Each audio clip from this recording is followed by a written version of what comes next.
आप सभी का हमारी लाइव योग कक्षा में अभिनंदन है, स्वागत है। प्रतिदिन योग कक्षा के माध्यम से करो योग रहो निरोग का संदेश देने के लिए मैं और मेरी पूरी टीम है तत्पर रहती है। आज हम एक और विशेष आसन खड़े होकर किए जाने वाले आसनों में जो कि बैलेंसिंग संतुलन को बढ़ाने वाला आसन है, जिसका नाम है वातायन आसन। वातायन आसन की विधि क्या है, क्या क्या इसके लाभ हैं और क्या सावधानियां हैं, आज की योग कक्षा में हम इसकी विस्तृत चर्चा करने जा रहे हैं। जैसा कि इसका नामकरण है, वातायन एक बहुत बड़े योगी हुए हैं, उन्हीं के नाम पर इस आसन का वातायन आसन नाम पड़ा है। योगी वातायन प्राय अपनी साधना तपस्या इसी आसन में करते थे, इसी कारण इस आसन का नाम वातायन पड़ा है। यह आसन संतुलन को, एकाग्रता को बढ़ाने वाला है। कैसे करना है, आइए सीधा हम आपको योग कक्षा से जोड़ते हैं। आप सभी तैयार हैं? तो सभी खड़े हैं और खड़े होकर के किए जाने वाले आसनों में वातायन आसन है। तो पहले की जो अवस्था है, फर्स्ट स्टेज में हम एक पैर से वातायन आसन जो कि स्टार्ट में कैसे करना है वो करेंगे। अपने दाहिने पैर को मोड़ेंगे, दाहिने पैर को मोड़ेंगे सभी योगार्थी। दाहिने पैर को मोड़ करके अपने पैरों के पंजे को आसमान की तरफ करेंगे, अपने शिवनी प्रदेश के पास इस प्रकार से अपने पैर के पंजे को स्पर्श करते हुए और पैर का जो घुटना है नीचे की तरफ जमीन की तरफ रखेंगे। यह अवस्था होने के बाद हाथों हम इस अवस्था में खड़े रहें।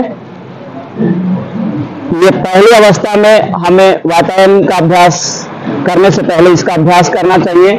आइए वापस चलते हैं। दूसरे पैर से अब हमने दाहिने पैर को मोड़ा है, बाएं पैर को मोड़ेंगे। बाएं पैर को मोड़ करके अपने जंघाओं के साथ इस प्रकार से सेट करेंगे अपने बाएं पैर के पंजे को। बाएं पैर का पंजा है उसका रुख ऊपर की तरफ हो जाए, घुटना नीचे की तरफ, और पुनः हाथों को अपने कंधों के समांतर लेकर जाएंगे। हथेलियों का रुख आसमान की तरफ, नमस्कार मुद्रा में दोनों हाथों को ऊपर लेकर के जाएं और दोनों हाथों को आप हृदय के पास लेकर के आ जाएं। और इसी अवस्था में हम 10 से 15 सेकंड रहेंगे, एकाग्रता को बढ़ाएंगे। ये वातायन आसन का पहला स्टेप है। इस प्रकार से अपनी एकाग्रता को, अपने संतुलन को बढ़ाएंगे। आप सभी योगार्थियों को इस अवस्था में देखेंगे। अब इसी अवस्था से हम अपने पालतू की तरफ लेकर के जाएंगे। हम धीरे धीरे बैठेंगे, इसमें हाथों का सहारा लेकर भी आप बैठ सकते हैं, और जिनका अभ्यास है वो सीधे इस प्रकार से भी अपने पैर इसको घुटने को रख सकते हैं। ये सेकंड पार्ट है। अपना दाहिना पैर है इधर वाला, इसका पंजा सीधा रहेगा, घुटना सीधा रहेगा, और बाएं पैर का घुटना इसके साथ में रहेगा। ये सेकंड पार्ट है। थर्ड पार्ट में हम धीरे धीरे संतुलन बनाने का प्रयास करेंगे। दोनों हाथों को हृदय के पास लेकर के आएंगे नमस्कार मुद्रा में, और यहां आने के बाद एक बिंदु के ऊपर अपने ध्यान को एकाग्र करेंगे। धीरे धीरे अपने हिप्स को सीधा करेंगे, पूरा सावधानी के साथ श्वास पर ध्यान एकाग्र करते हुए किसी एक बिंदु पर अपने ध्यान को एकाग्र करेंगे। आप सभी योगार्थियों को देखें, बिल्कुल मन सहज रखेंगे, एक बिंदु पर अपने ध्यान को एकाग्र करेंगे। ये वातायन आसन पूरा हो गया है। धीरे से अपने हाथों का सहारा देते हुए खड़े हो जाएंगे, हाथों के सहारे से खड़े हो जाएंगे। अब हाथ इस दूसरे पैर को सीधा कर देंगे, अब दूसरे पैर से करेंगे। अब अपने दाहिने पैर को मोड़ते हुए अपने दाहिने पैर को इस प्रकार से मोड़ेंगे, मोड़ करके नमस्कार मुद्रा में आ जाएंगे और धीरे धीरे बैठना शुरू करेंगे। इस प्रकार से आप बैठ जाइएगा, और इसके बाद अपने हिप्स को सीधा करें, अपने मेरुदंड को, अपने बैकबोन को सीधा करेंगे, और पुनः अपने ध्यान को एकाग्र करें एक बिंदु पर। एक पैर से करने के बाद दूसरे पैर से हम वातायन आसन का अभ्यास कर रहे हैं। आप देखिएगा वातायन आसन।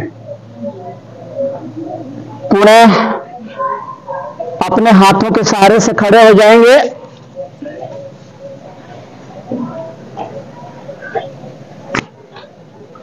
पैर को सीधा कर लीजिए। सावधान अवस्था में खड़े हो जाएंगे। तो ये हमने वातायन आसन करने की विधि पार्ट 1, पार्ट 2, पार्ट 3 के माध्यम से आपसे परिचय कराया। इसके लाभ, जैसा कि इसका नाम है, ये साधना के लिए, तपस्या के लिए मुख्य रूप से जाना जाता है। मन की चंचलता को दूर करने वाला है, पूरे शरीर को संतुलित करने वाला है, एकाग्रता को बढ़ाने वाला है, हमारे घुटनों में किसी भी प्रकार का, टखनों में किसी प्रकार का विकार है उसको दूर करता है, हमारे जितने भी यौन संबंधी विकार हैं उनको ठीक करने वाला है, हमारी चंचलता को दूर करने वाला है, स्नायु तंत्र पर भी इसका विशेष प्रभाव पड़ता है। प्रतिदिन हम ये अभ्यास करें तो टखनों और घुटनों के हमारे जो विकार हैं वो विकार हैं दूर होते हैं। सावधानी के रूप में, अगर टखनों में और घुटनों में आपको पेन रहता है, किसी प्रकार का ऑपरेशन है, तो हमें वातायन आसन नहीं करना चाहिए। वातायन आसन के संबंध में एक और विशेष सावधानी, हमें सीधा वातायन आसन नहीं करना चाहिए। इसको अलग अलग पार्ट में, जैसे हमने पार्ट 1, पार्ट 2, पार्ट 3 इस प्रकार से अलग अलग पार्ट में किया है, तो ऐसे हमें अलग अलग पार्ट करके हमें वातायन आसन करना चाहिए। तो आज के आपने एक विशेष आसन, खड़े होकर किए जाने वाले आसनों में वातायन आसन की विधि, लाभ और सावधानियों के बारे में चर्चा की। आप हमारे इस योग क्रांति के इस मिशन में जुड़े। आपने हमारे चैनल को लाइक नहीं किया है, सब्सक्राइब नहीं किया है, तो प्लीज कीजिएगा, और भी अपने साथियों को इस योग क्रांति से, इस योग मिशन में आप जोड़िए। करो योग, रहो निरोग। आज के लिए इतना ही। जय हिंद, जय भारत।